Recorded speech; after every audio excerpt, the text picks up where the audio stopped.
La Voz de América presenta.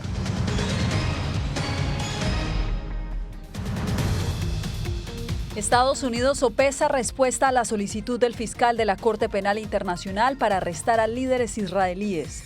Irán celebra funeral del presidente Ibrahim Raisi. Miles de dolientes y líderes extranjeros asisten a la ceremonia. Termina la comparecencia de testigos en el juicio penal contra el expresidente Donald Trump en Nueva York. Y el gobernador de Florida aprueba ley que saca el cambio climático de la lista de prioridades del estado.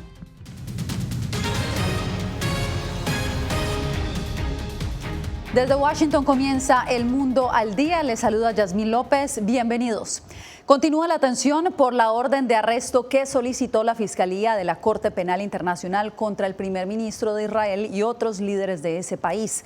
La administración Biden está buscando responder a esta iniciativa. Carolina Valladares, ¿de qué se trata? Yasmín, respondiendo a una pregunta de un senador republicano, ha dicho el secretario Anthony Blinken que la puerta está abierta a cooperar con el Congreso para responder de forma pertinente a la CPI. También ha dicho Blinken que es vergonzoso la comparación implícita que hizo el fiscal jefe de la CPI al, de alguna forma, comparar, dice, a los líderes de Hamas con los líderes de Israel. Aumenta la tensión entre el gobierno de Joe Biden y la Corte Penal Internacional. Dijo hoy el secretario de Estado durante una comparecencia ante el Senado que está dispuesto a coordinar acciones legislativas ante la solicitud de órdenes de arresto para el primer ministro de Israel, Benjamin Netanyahu, y su titular de defensa. Teniendo en cuenta los acontecimientos de ayer, creo que tenemos que considerar los pasos apropiados a tomar para abordar nuevamente lo que es una decisión profundamente equivocada. El fiscal de la Corte, Karim Khan, dijo el lunes que tenía motivos para creer que tanto Netanyahu como el jefe de defensa de Israel y otros 3 líderes de Hamas tienen responsabilidad penal por presuntos crímenes de guerra y crímenes contra la humanidad. Israel ha tachado la medida de absurda y pidió hoy a los países aliados que desconozcan las decisiones de la Corte. Deberían condenar rotundamente este paso como lo hicieron Estados Unidos, Reino Unido, Alemania, Italia y República Checa, por ejemplo. Asegúrense de que la CPI comprenda su posición. Opónganse a la decisión del fiscal y declaren que aunque se expidan órdenes, no tienen intención de ejecutarlas. Mientras tanto, un día más prosigue la ofensiva sobre Gaza. Dijo el ejército israelí haber bombardeado varias ciudades al norte de la franja. En el sur, 900.000 personas han evacuado Rafah en las últimas 2 semanas, según el más reciente recuento de la ONU. Naciones Unidas asegura que ha paralizado la entrega de ayuda humanitaria en la zona debido a los problemas de seguridad. También desde el muelle temporal anclado por Estados Unidos en la playa de Gaza la pasada semana, la ayuda llega en cuentagotas. No hay comida en nuestra casa. Vinimos a buscar ayuda y ahora nos vamos sin nada. Volveremos mañana, si Dios quiere, con esperanza de recibir alguna ayuda que nos ayude a sobrevivir a mí y a este niño. Y es que según la agencia que coordina el transporte de la ayuda humanitaria, la agencia israelí, solamente 14 camiones han conseguido ser transferidos desde el muelle flotante que ubicó Estados Unidos en una playa de Gaza, una cifra muy por debajo de los 90 que inicialmente había previsto diariamente Estados Unidos. Gracias, Carolina, por el reporte. Y hoy en Teherán, miles rinden homenaje póstumo al presidente Ibrahim Raisi en una masiva procesión, mientras aún no hay certeza de lo que habría originado el siniestro aéreo en el que murió. Vamos ahora a la Casa Blanca con Jacopo Luzzi. Jacopo, sabemos que Irán ya le había pedido a Estados Unidos cooperación en esta investigación. ¿Qué novedades hay por parte de Washington?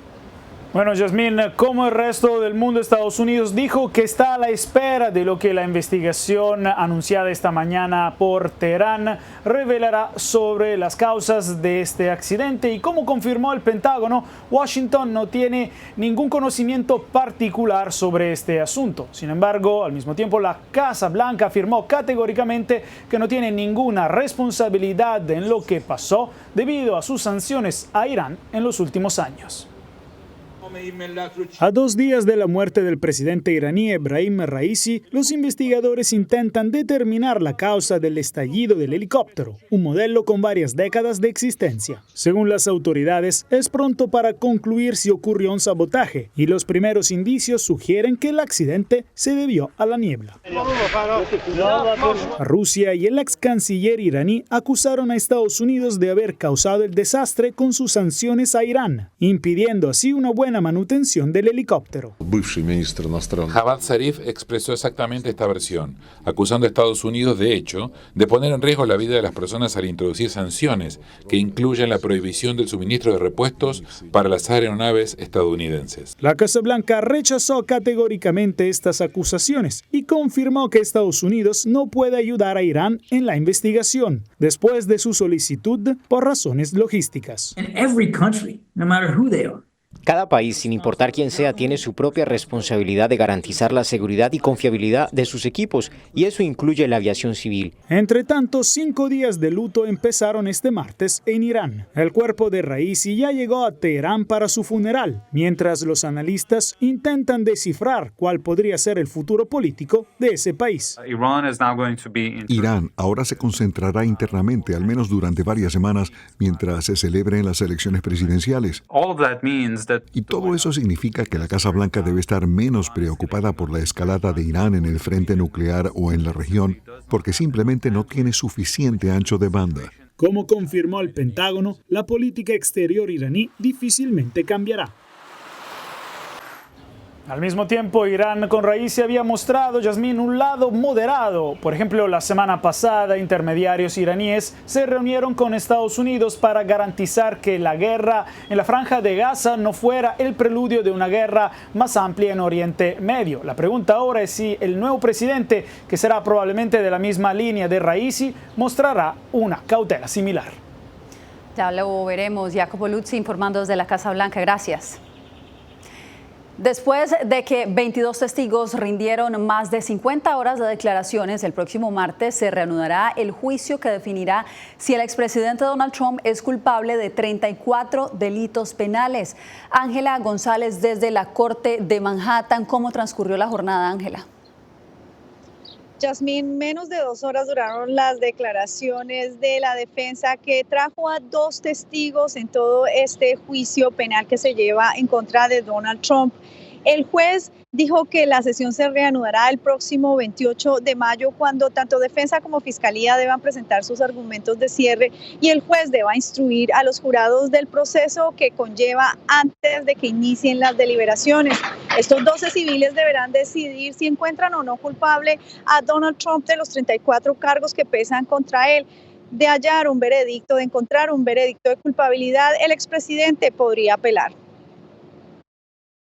Más daño que beneficio pudo haber traído la actitud irreverente por la que el juez hizo un llamado de atención a Robert Castello, testigo de la defensa en el juicio al expresidente Donald Trump por presunta falsificación de registros comerciales en Nueva York, según expertos como el abogado litigante Jeffrey Jacobowitz.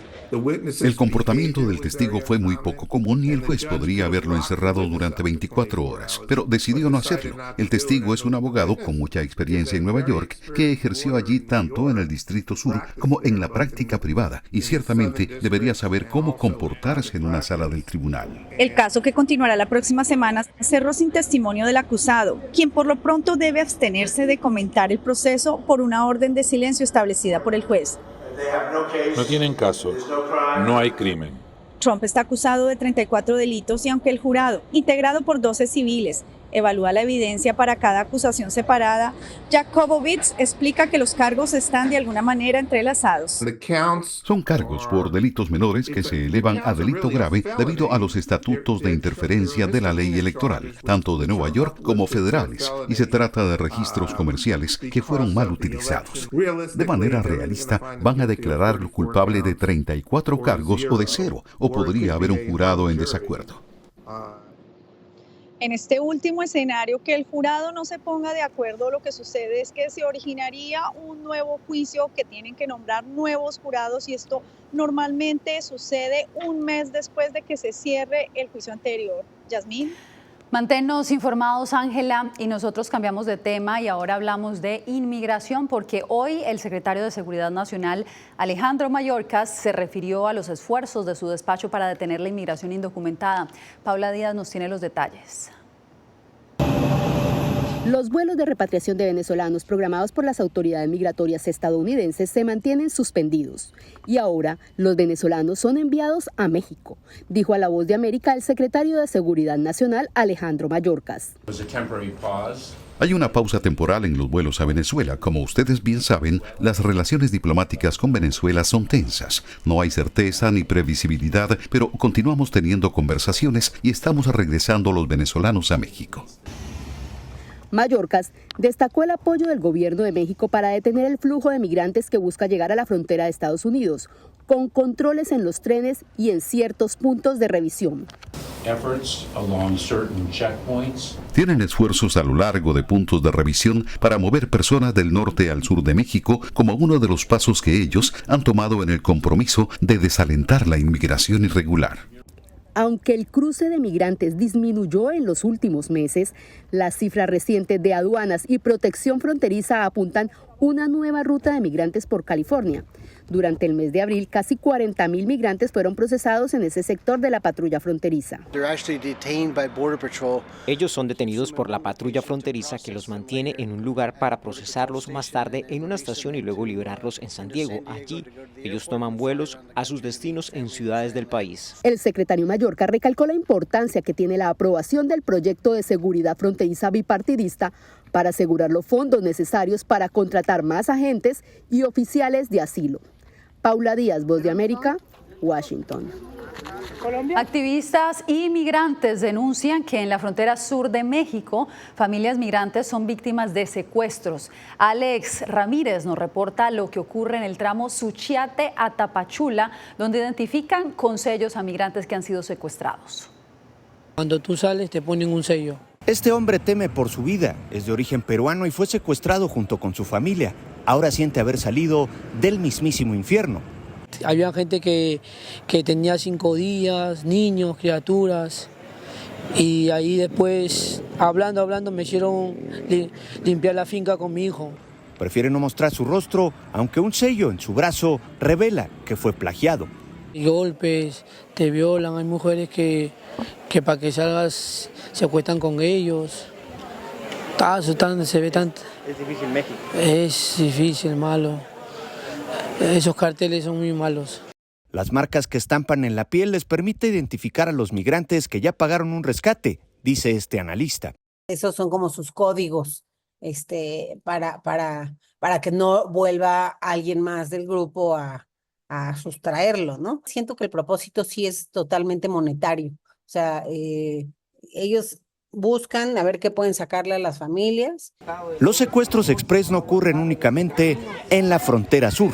Por la gracia de Dios nos salvamos de ser secuestrados en Hidalgo. En la ciudad de Hidalgo cuando veníamos entrando porque nosotros caminamos y nos entregaron ahí, pero éramos un grupo grande y nos pudimos escapar. La Voz de América solicitó comentarios ante el Instituto Nacional de Migración, pero no hubo respuesta. Tampoco hay cifras oficiales del número de migrantes secuestrados en México. Durante el año pasado transitaron en este país 2.5 millones de personas. Alex Ramírez, La Voz de América, Ciudad de México. Y en El Salvador, la Asociación de Periodistas denuncia un incremento de agresiones contra la prensa. Aseguran que muchas de ellas provienen de funcionarios públicos y usuarios de redes sociales. Claudia Saldaña nos amplía.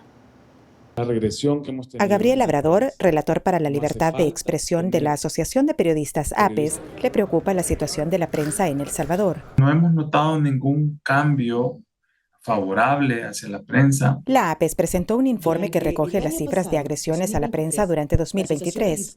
Señalan al menos 311 denuncias, un aumento del 66% en relación con 2022. Las agresiones son de diversa índole. Como calumnias, difamaciones o una narrativa de odio contra periodistas, pero también hay agresiones en el terreno, como por ejemplo restricciones al paso de los periodistas o que se les exige que borren material. Según el informe, la mayoría de agresores son funcionarios públicos. Sin embargo, el diputado del partido oficialista Nuevas Ideas, Cristian Guevara, mencionado en el documento, dijo a La Voz de América por medio de mensajes de texto que la APES no representa a la totalidad del gremio y que mienten sobre la verdadera libertad de prensa en El Salvador. ¿Qué es agresión para ellos? Contestarles y decirles lo que yo pienso con educación a ideas que yo sepa no es agresión. Su libertad de prensa no riñe con mi libertad de expresión. Pero algunos periodistas aseguran que incluso existe autocensura. Hasta las personas que tú quieres entrevistar te dan temor. No te quieren dar entrevistas, no quieren aparecer en medio, por el mismo temor que existe, ¿verdad? Muchas organizaciones nacionales e internacionales vigilan de cerca la situación de la libertad de prensa en el país. Claudia Saldaña, Voz de América, El Salvador. Cuando volvamos, atentados generan terror en 2 municipios de Colombia, mientras ONG alertan por un aumento de desplazados internos.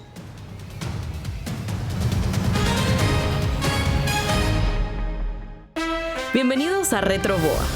Soy Salomé Ramírez. Soy Mixi Macías y te invitamos a que conversemos de los temas actuales que más te interesan. Acompáñanos en un nuevo programa digital que será tu boleto a un diálogo fresco en el que tu voz será la clave. Todo incluido. Conéctate con nosotros muy pronto a través de Retroboa, un podcast en vivo en las plataformas digitales de La Voz de América. Hola, soy Oscar Ortiz Barahona, corresponsal La Voz de América. Ser La Voz de América desde Honduras me permite conectarme con todos ustedes, nuestras audiencias en todos los países del continente, ofreciendo información veraz sobre los temas que más te impactan. Honduras y los Estados Unidos han ejercido labores humanitarias. Más de 40 viviendas. Desde perspectivas humanas y con base en hechos, te informamos para que seas tú quien formes tu propia opinión, porque La Voz de América, la prensa libre, importa. Et j'avais décidé de reprendre le micro et la plume. Periodismo, la prensa libre importa, una producción especial de La Voz de América. Parce que pour moi, le silence pas qu'une option et je voulais reprendre pour faire échec à la terreur. En vozdeamerica.com. Desde las ciudades más emblemáticas hasta los rincones más remotos del planeta. La Voz de América te trae las noticias más recientes. Con una garantía de credibilidad y balance. Como la mayor radiodifusora de noticias de Estados Unidos a la comunidad internacional, te ofrecemos una perspectiva única sobre la realidad de este país, Latinoamérica y el resto del mundo. Ya sea a través de radio, televisión, web o redes sociales, estamos a tu lado en cada plataforma. A lo largo de mi carrera he recibido muchísimas amenazas de muerte. Periodismo, la prensa libre importa. El rol de los periodistas es ejercer el rol del perro guardián de la democracia. Disponible en vozdeamerica.com.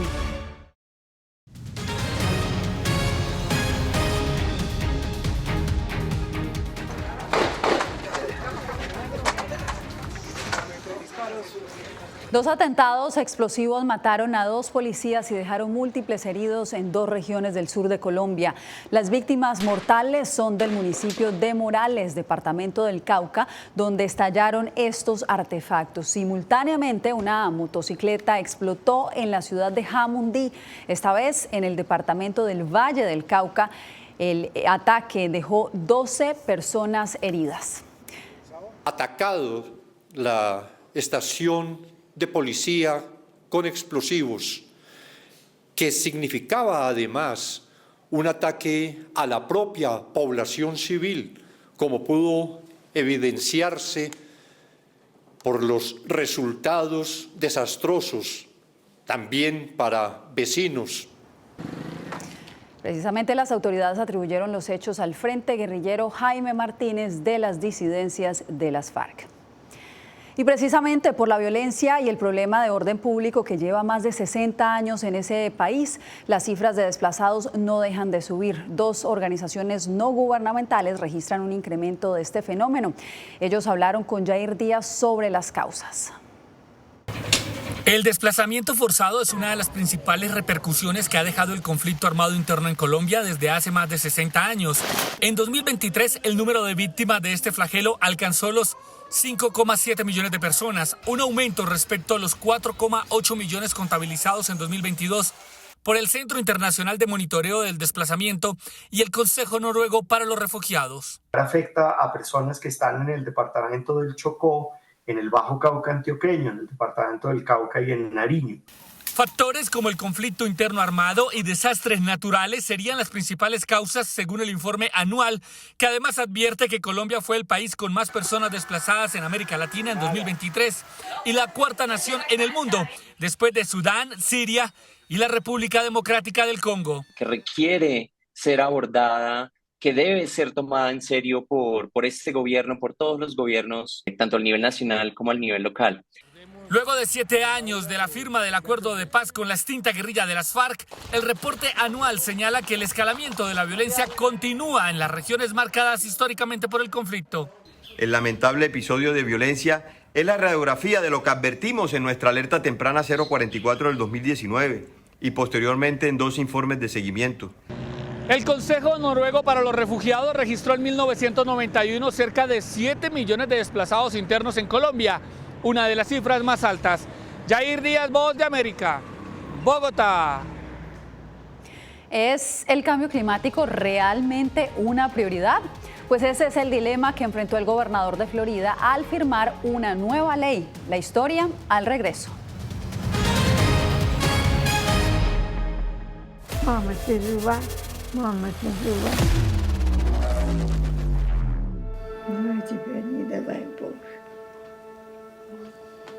Еще этого испытать. Какие разрушения на Украине, кошмар. Там была ракета. Ракета или бомба?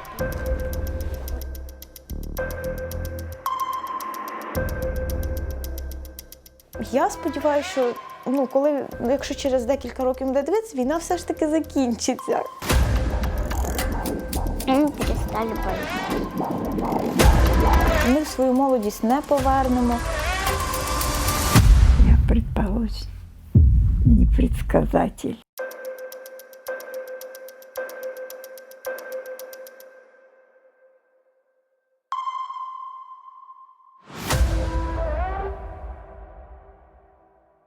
Soy Eugenia Sagastume, corresponsal de La Voz de América en Guatemala. En el epicentro de los grandes retos, los sucesos locales desde mi país impactan a todas las naciones de la región. Con diversidad de perspectivas, acercamos a nuestras audiencias a situaciones tan complejas como la masiva migración, el crimen organizado transnacional y la situación política y social de Guatemala. En un lenguaje simple, con precisión, te conectamos con la realidad de todo el hemisferio, porque en La Voz de América, la prensa libre importa. Desde las ciudades más emblemáticas hasta los rincones más remotos del planeta. La Voz de América te trae las noticias más recientes. Con una garantía de credibilidad y balance. Como la mayor radiodifusora de noticias de Estados Unidos a la comunidad internacional, te ofrecemos una perspectiva única sobre la realidad de este país, Latinoamérica y el resto del mundo. Ya sea a través de radio, televisión, web o redes sociales, estamos a tu lado en cada plataforma.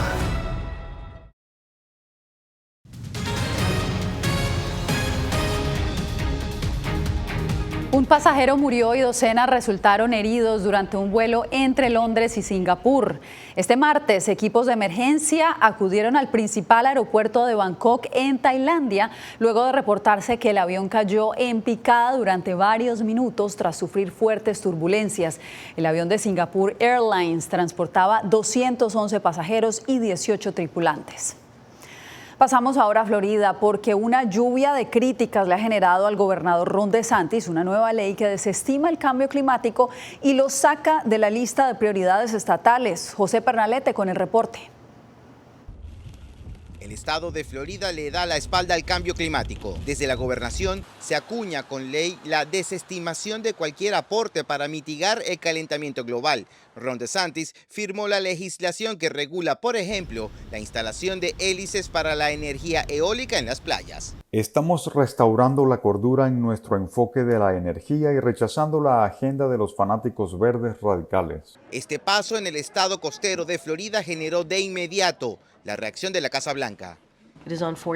Es lamentable que todavía queden negacionistas del clima. Hay mucho más trabajo que tenemos que hacer, así que pensamos que eso es vergonzoso.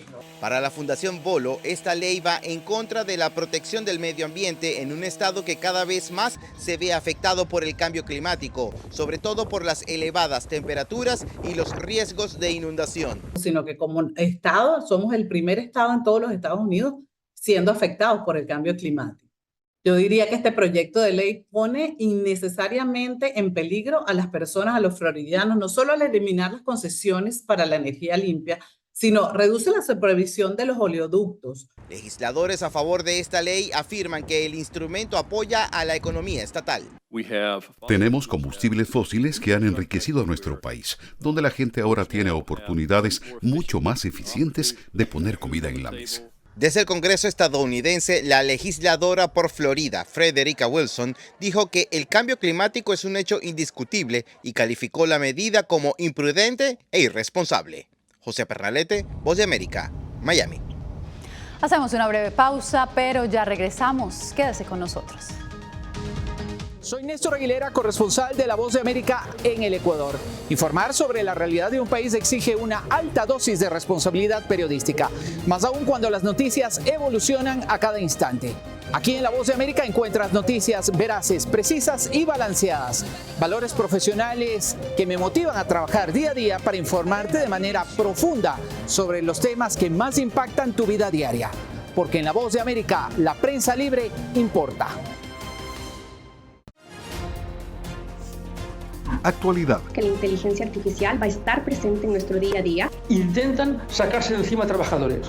Análisis. El cambio climático está teniendo muchísimos impactos que afecta siempre a los más vulnerables. La región necesita ayuda. Debate. Proteger a las escuelas con armamentos. Es una total ridícula, es algo inverosímil. Con la información más allá de los titulares. Todas las semanas por La Voz de América. Desde Washington, le saluda Gonzalo Abarca. ¿Quieres mantenerte informado de primera mano? Únete a nuestro canal de WhatsApp. Lo que ocurre en Estados Unidos, América Latina y el mundo directamente a tu celular. Escanea el código que ves en pantalla y conéctate con las noticias para recibir información veraz y balanceada. Noticias de última hora, reportes originales y verificación de información. Porque en La Voz de América, la prensa libre importa. Soy Gonzalo Abarca, presentador de La Voz de América. Cada semana, desde nuestro programa Foro, programa de análisis y debate, vamos más allá de la noticia, con los temas de interés que ocurren en Estados Unidos e impactan en toda la región. Desde La Voz de América, tengo el privilegio de moderar debates y confrontar ideas diferentes. Así nuestra audiencia se puede formar su libre opinión y tomar sus decisiones bien informadas. Porque en La Voz de América, la prensa libre importa.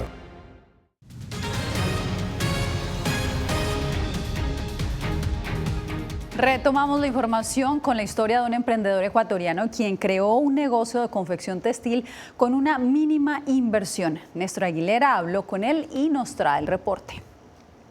Esta tela es hasta un 70. Hace 5 años, Juan Paredes, un ingeniero industrial oriundo de Guano en la provincia andina de Chimborazo, le apostó a no ser empleado y montar su propio negocio para elaborar chaquetas, casacas o chompas, como se conocen localmente. Arrancó con lo poco que tenía en el bolsillo. Hicimos un presupuesto de $30 para hacer 2 chompas. Con esas 2 chompas yo busqué amigos que me puedan ayudar comprando. Entonces cuando me compraron, entonces yo ya tuve para poder invertir. A pesar de la crisis económica que atraviesa el país andino, las chaquetas de Juan, que son elaboradas en 9 modelos diferentes, se venden bien. Según este emprendedor, un promedio de 30 semanales. Podemos salir aquí mismo adelante en nuestro país, sin necesidad de emigrar, dejar a otro lado, dejar a la familia. Realmente me llamó la atención lo del joven que estaba diciendo que era un emprendimiento con mucho esfuerzo. Yo soy colombiano y me encanta apoyar el producto nacional acá de Quito, del Ecuador. Para sostenerse durante la pandemia, Juan debió hacer sacrificios, como vender su celular y una consola de videojuegos. Ahora la meta es consolidar su marca propia, Never Cold, que significa nunca frío. En Ecuador, aunque está un poco duro la situación, yo sé que podemos salir adelante. El reporte global de emprendimiento en su edición 2023-2024 afirma que Guatemala, Ecuador, Chile y Panamá en su orden tienen los 4 más altos niveles de actividad emprendedora total en fase inicial en la región. Néstor Aguilera, Voz de América, Quito. ¿Y quién necesita la Met Gala cuando tienes la Pet Gala a la que cualquiera puede acudir? Pues eso precisamente pensó el diseñador de modas Anthony Rubio al concebir un desfile por el que pasaron más de una decena de mascotas que recrearon los diseños exhibidos por algunas celebridades en la Met Gala. El evento tuvo lugar en el Museo del Perro del AKC en Nueva York. Los diseños se exhibirán todo el mes de junio y las ganancias irán al Museo del Perro. Con esta historia cerramos esta emisión del Mundo del Día. Les informó Yasmín López. Gracias por acompañarnos.